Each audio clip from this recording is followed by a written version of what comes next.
월급 250만 원. 누군가에게는 퇴직 후 연금에 보탰을 괜찮은 돈처럼 보일 수 있습니다. 하지만 이 돈을 벌기 위해 돈으로는 절대 살 수 없는 가장 소중한 것, 바로 건강을 헐값에 넘겨야 한다면 그래도 괜찮으시겠습니까? 잠시 후 25년간 대기업에서 승승장구했던 한 가장이 퇴직 후 단 하나의 우편물 때문에 어떻게 처절하게 무너져 내리는지 그 서늘한 과정을 낱낱이 보여드릴 겁니다. 그가 놓친 결정적인 한 가지는 과연 무엇이었을까요?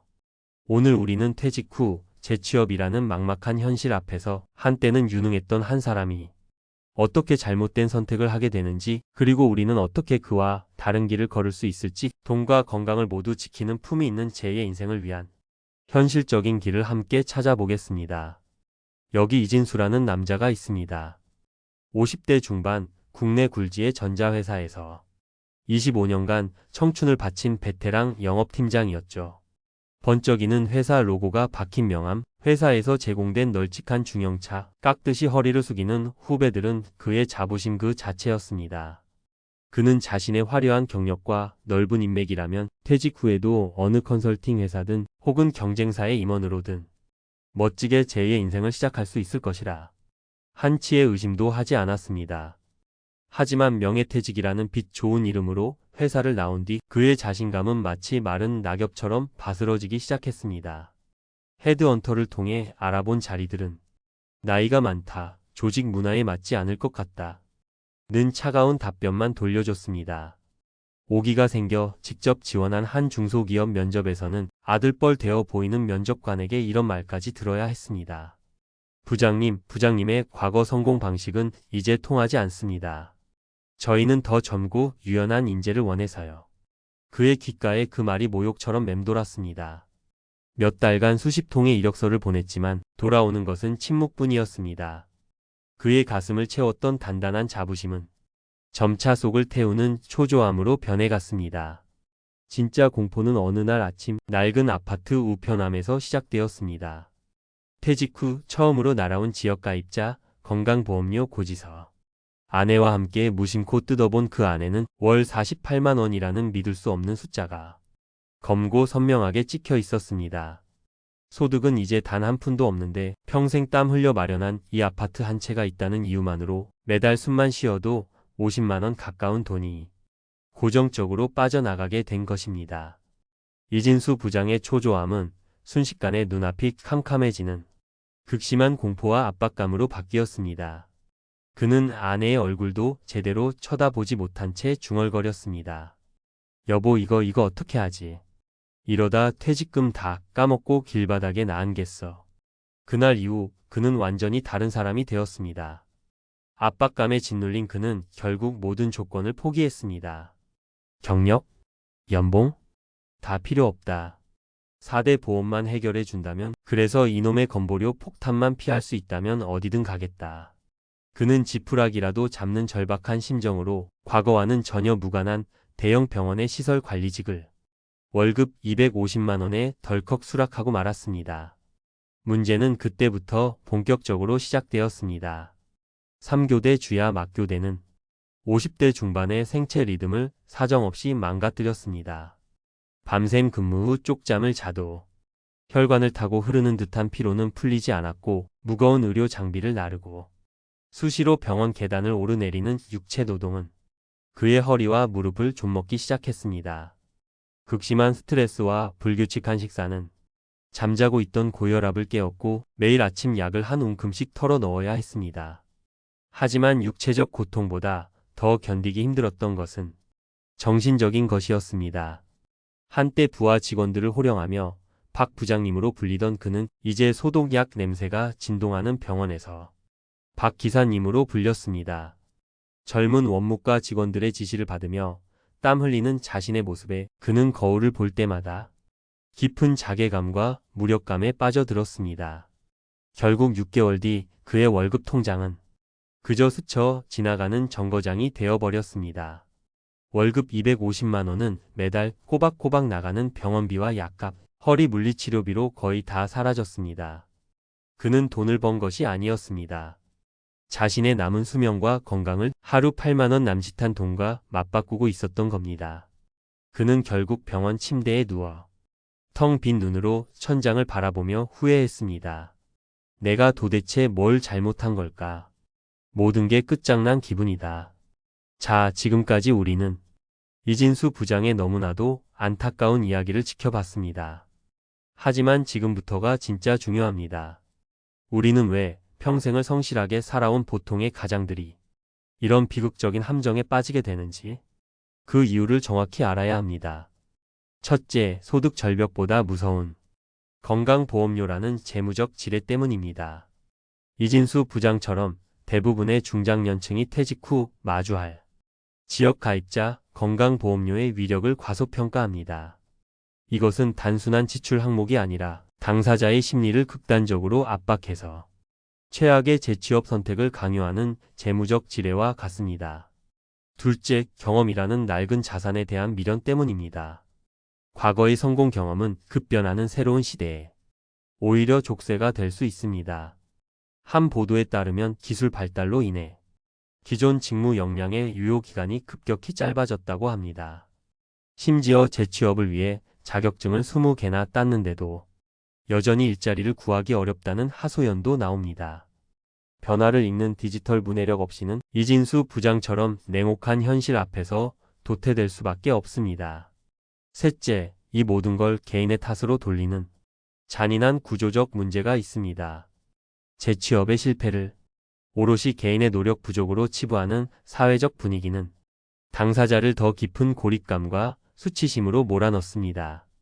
하지만 관련 연구들을 보면 현재 제공되는 많은 직업 교육이 실제 기업이 필요로 하는 기술과 동떨어져 있는 이른바 수요와 공급의 불일치가 심각하다고 지적합니다.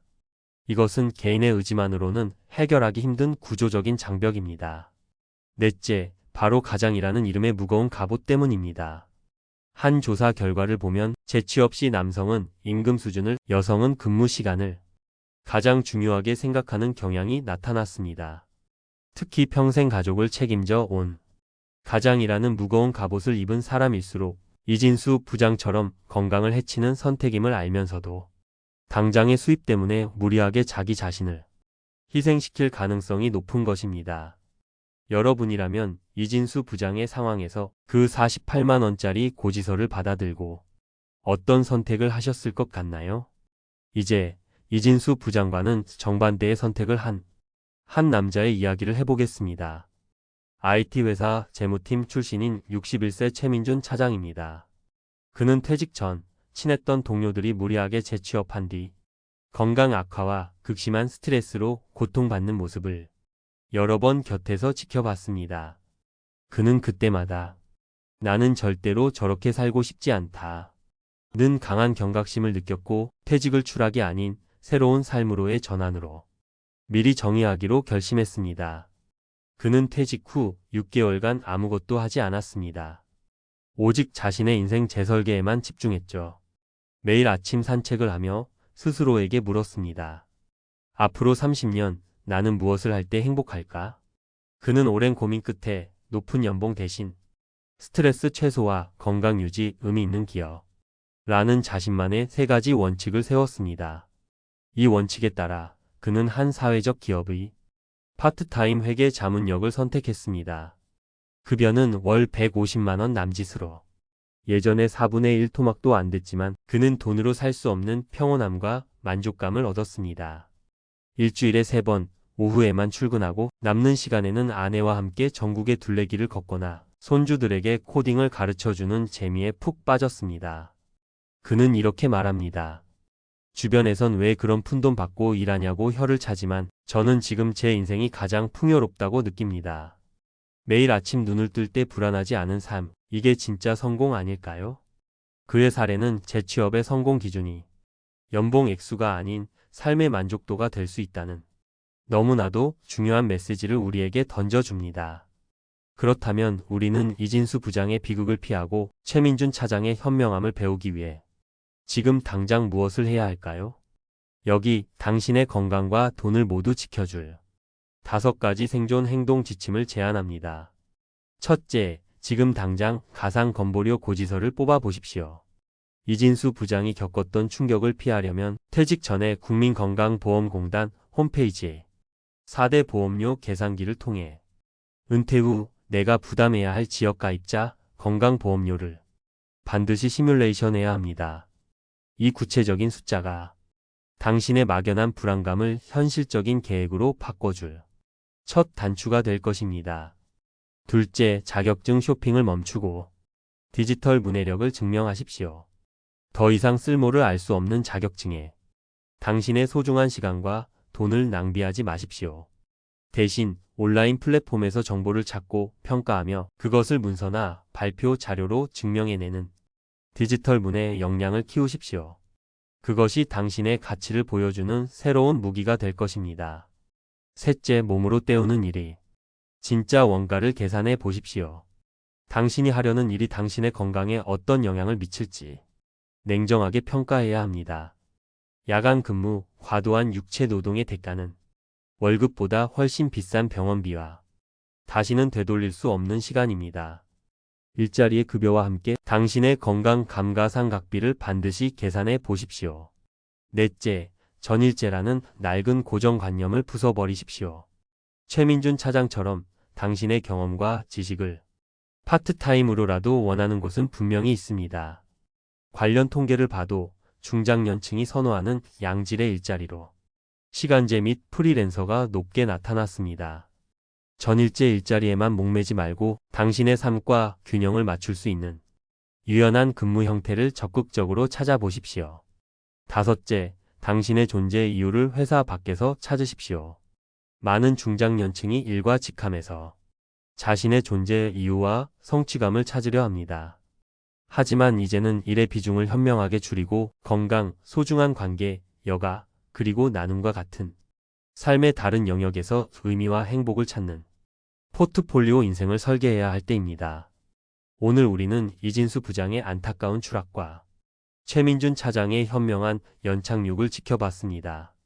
월급 250만 원의 이야기는 단순한 실패담이 아니라 우리 모두에게 무엇을 위해 다시 일하려 하는가? 라는 근본적인 질문을 던지는 경고등입니다. 퇴직 후의 삶은 결코 실패나 끝이 아닙니다. 제대로 준비하고 관점을 바꾸고 무엇보다 자기 자신을 소중히 여긴다면 돈과 건강의 균형을 맞추는 제2의 멋진 인생을 충분히 만들어갈 수 있습니다. 더 이상 막막함과 불안감에 당신을 가두지 마십시오. 오늘 제시된 행동 지침들을 나침반 삼아 당신의 성공적인 인생 이막을 다른 누구도 아닌 당신 스스로가 직접 디자인해 나가시길 진심으로 응원합니다. 오늘 이야기가 당신의 인생 이막을 준비하는데 조금이라도 도움이 되셨다면 혹은 비슷한 고민을 하고 계시다면 댓글로 여러분의 소중한 생각을 나눠주시길 바랍니다. 여러분의 구독과 좋아요는 더 나은 콘텐츠를 만드는 데 큰 힘이 됩니다. 감사합니다.